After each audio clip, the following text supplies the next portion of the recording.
It started subtly. The candles flickered even in the absence of wind. Your dreams became heavier, more vivid, almost invasive. Meditation, once your sanctuary, now left you more restless than renewed. You felt something change, but you couldn't name it. And then one day, during your deepest prayer, it hit you, not a voice, not a vision, but a knowing. You weren't alone. Something else was watching, listening, waiting. This is the moment we all fear but rarely talk about. The moment we realize that not every spiritual presence we attract is here to uplift us.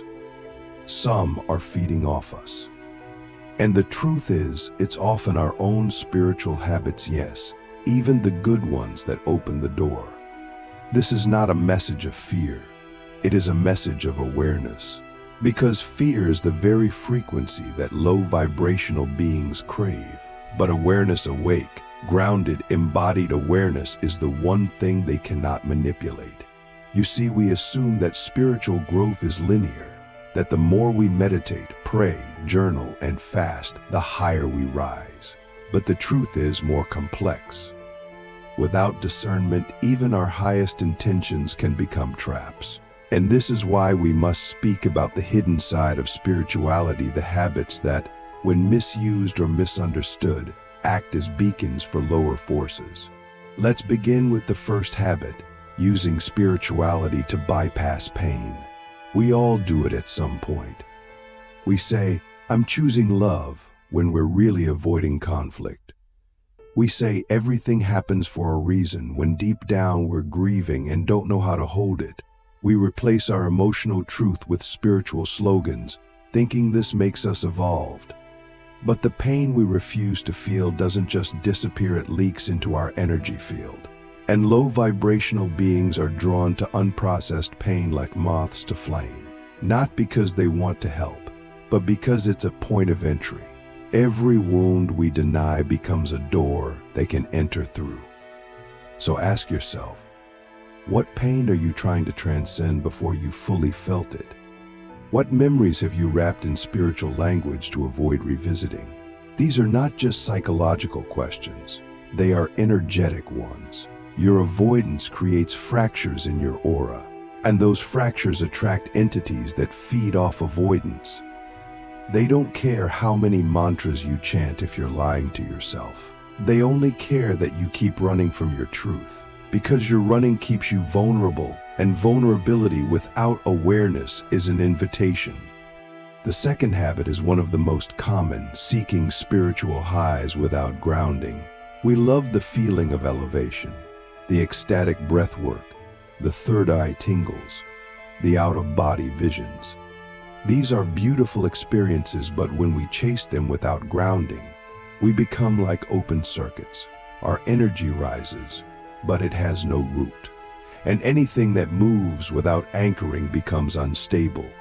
Low vibrational beings prey on ungrounded seekers because they're easy to influence. They whisper into the unrooted mind, distorting intuition into fantasy, turning insight into delusion. You begin to mistake your desires for divine guidance. You think you're ascending, but you're just floating further from your center. Have you felt that before? That subtle intoxication with light, with ascension, with being above it all. That's not awakening. That's spiritual escapism. And the higher you try to rise without grounding, the harder you'll crash when the energy shifts. Because it will. The earth will always call us back. And if we don't answer consciously, something else will answer for us. Something that wears the mask of spirit but feeds on our fragmentation. So remember this, your root chakra is just as sacred as your crown. If your practice doesn't bring you into your body, into the now, into the earth, it's incomplete. Click subscribe to this channel to get more profound insights. The third habit is performing spirituality for validation. This one is subtle but deeply dangerous. When your spiritual identity becomes a brand, a costume, a persona, you begin to serve the image, not the essence. You meditate not to connect, but to be seen meditating. You speak in soft tones, wear crystals, post quotes not because they move you, but because they maintain your identity. And in doing so, you become hollow. The light fades from the practice, and something else slips in, something that loves pretense. Low vibrational beings are drawn to spiritual performance because it lacks authenticity. It's a shell, and a shell is easy to inhabit. They don't need to break you. They just need you to stay disconnected from your truth. And spiritual performance is the perfect way to do that. Because it feels like connection. It looks like alignment. But inside, you're empty. And that emptiness hums with hunger. That's the frequency they follow. So ask yourself deeply, who are you when no one's watching? Do you seek spirit, or do you seek status? Do you follow truth, or do you follow trends? One path feeds the soul, the other feeds the illusion. Be honest. Be honest, because your honesty is your protection. The fourth habit is obsessing over protection rituals out of fear. Now, protection is important, but when it becomes obsessive, when your every action is based on defending yourself, you are no longer practicing spirituality. You are practicing fear in disguise. You wear amulets, perform cleansings, chant mantras not from love but from panic. And that panic is a feast for low vibrational beings. They don't care if you burn sage every hour.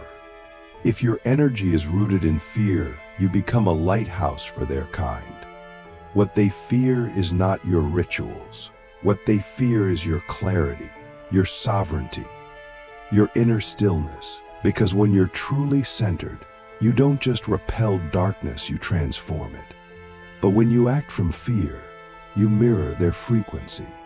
You meet them on their level. And suddenly your protections become props in a theater of fear. So if you light a candle, let it be an act of remembrance, not reaction. If you call on your guides, do so with reverence, not desperation. There is no protection stronger than presence. Cultivate that, and you become untouchable. The fifth habit is the most paradoxical of all. Obsessing over light while rejecting darkness. This is where many spiritual seekers fall. You want to be in the light so badly that you begin to hate your own shadows. You see darkness as the enemy, forgetting that it's also the womb of transformation. And in your rejection, you divide yourself. That division creates spiritual weakness, because anything you reject within yourself becomes a tool that others can use against you. Low vibrational beings love the love and light trap because it creates fragility. You become so identified with positivity that you can't handle discomfort. You lose your inner warrior. You become naive, passive, blind to manipulation. And worse, you begin to shame others for their pain, their anger, their grief, all the things you won't face in yourself. That's not enlightenment, that's spiritual denial. And denial is an open invitation to energies that thrive on distortion. So I ask you now, with all the love in my being, what part of your shadow are you still afraid to face? What truth have you covered in light because you couldn't bear to hold it in the dark? That's where your power is. Not in escaping the dark, but in integrating it. Not in pretending you've transcended, but in admitting where you're still learning. That humility, raw, real, unfiltered, is your shield. It's what keeps your vibration clear, whole, sovereign. We must remember that true spirituality is not about perfection. It's about presence. It's about being so deeply rooted in the truth of who you are: light, shadow, wombs, wisdom, that nothing outside you can manipulate your frequency. Low vibrational beings don't fear your rituals. They fear your awareness. They fear your wholeness. They fear the moment you stop pretending and start embodying. Because in that moment, you don't just protect yourself. You become a light that burns through illusion, a mirror that shows others their truth, a force that shifts the entire field. Now that we've looked at the hidden traps within our spiritual habits, we must go deeper, not to create more fear, but to offer a sacred mirror. The most dangerous thing in any spiritual path is unconsciousness. When we do not know why we do what we do, we fall into cycles that look like progress but are actually stagnation in disguise. The low vibrational forces that linger in the unseen realms are not always overt. They are subtle. They don't always come with growls or shadows. Sometimes they come as flattery, as false light, as voices that tell you exactly what you want to hear. And if your ego is hungry enough, you will listen. One of the great spiritual misunderstandings is believing that darkness always appears as dark. But what if it appears as enlightenment, as visions, as guidance? What if it tells you that you're special, chosen above the rest? This is one of its oldest tricks, flattery in the name of spirit. And if you're not deeply rooted in humility and discernment, you will believe it. You will follow that voice. And slowly, without realizing it, you will begin to separate from others, from your humanity, from your heart. That separation is the crack through which low vibrational energies enter, not through hate, but through spiritual arrogance. So now we ask, how do we protect ourselves not just from outer forces, but from the inner conditions that attract them? The answer is not more rituals. It's not louder prayers. It's deeper self-honesty. Every time we purify our intentions, we seal our field. Every time we choose truth over performance, presence over appearance, groundedness over ecstasy, we close the door to manipulation. The most powerful protection you can ever cultivate is radical integrity.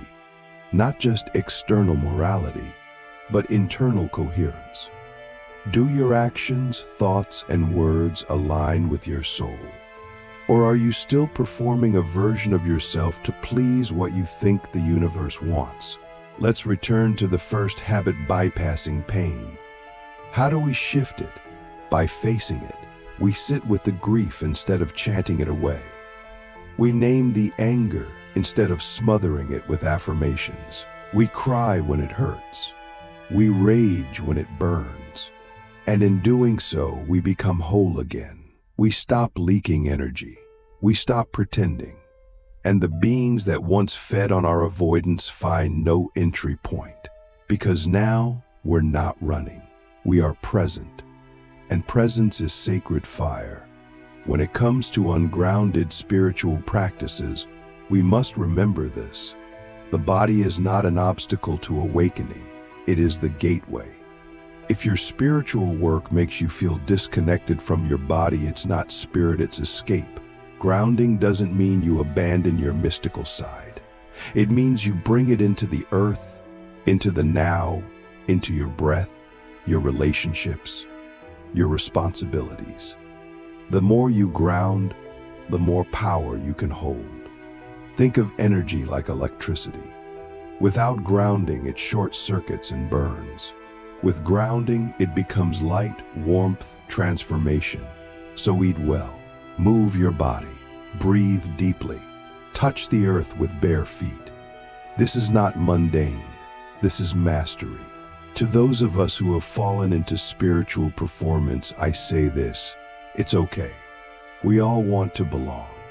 We all want to be seen. But the soul doesn't care about image. It cares about authenticity. You don't need to speak in poetic tones to be wise. You don't need 1 million followers to be impactful. You don't need to wear white robes to be sacred. You just need to be real. Because when you are real, your energy becomes congruent. And low vibrational beings cannot cling to coherence. They thrive in contradiction. But when your inner world and outer actions align, your field becomes impenetrable. Let's not forget the obsession with fear-based protection. Fear will always attract what fear believes in.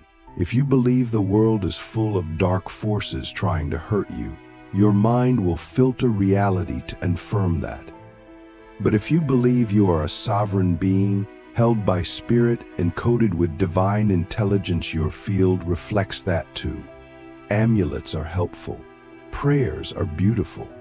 But if you light a candle in fear, it burns with panic. If you light it in love, it becomes a beacon of peace. So the question is not what you do, but why you do it. What is the frequency behind your actions? Intention is everything. Now let's look again at the rejection of darkness. This may be the deepest and most confronting pattern of all. Because it is rooted in shame, we were taught that our anger is dangerous, that our sadness is weakness, that our fear is failure. And so we tried to be good, to be light, to be pure. But in doing so, we disowned half of ourselves. And anything disowned becomes unconscious. And anything unconscious becomes a magnet for distortion. The only way out is into the shadows, into the feelings we were taught to fear. So how do we integrate the dark? Not by dramatizing it or indulging it, but by witnessing it with love. We create space for the inner child still crying in the corner. We listen to the voice of rage and ask it what boundary was violated. We feel the grief and ask it what it's ready to release. And we hold it all without judgment. We say, "You are welcome here. You are part of me, and I will not abandon you again." This is what low vibrational beings fear most, not our light, but our wholeness. Because a whole being cannot be manipulated. They cannot be seduced by false promises. They cannot be controlled. Take a deep breath now. Feel into the wisdom of this moment, not as an idea, but as an energy. Can you feel the difference between spiritual knowledge and spiritual embodiment? One lives in the mind, the other lives in the body, the heart, the breath. One is performance, the other is presence. And presence is the ultimate repellent to low vibrational energies. Because presence is power. Not loud, not flashy, but quiet, steady, unshakable. So what do we do from here? We don't need to abandon our practices. We need to refine them. We need to bring them back to the altar of truth. If you meditate, let it be a return to self, not an escape from pain. If you pray, let your words rise from sincerity, not fear. If you work with energy, do so with clarity, not ego. And if you teach, teach from humility, not performance. The more honest you become, the more powerful your field. The more grounded you are, the more divine light you can carry without distortion. And when the darkness comes, and it will, you will meet it differently. Not as a victim, not as a warrior, but as a witness, a presence so full, so rooted, that the dark has nowhere to land. You will no longer need to fight or flee. You will simply be. And in your being, you will transmute. You will shift the frequency of the space around you, not by force, but by your very presence. Let me leave you with one final question. It is not a question of intellect, but of soul. What would change in your life if you stopped trying to be spiritual and started being fully, radically, unshakably you? Not the curated you, not the high vibe you, but the whole you, the one who laughs and weeps, the one who doubts and believes, the one who stumbles and still chooses to rise.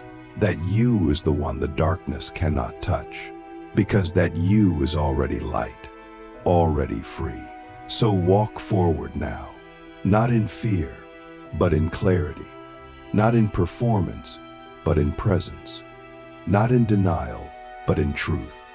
And remember, it is not what you do that protects you.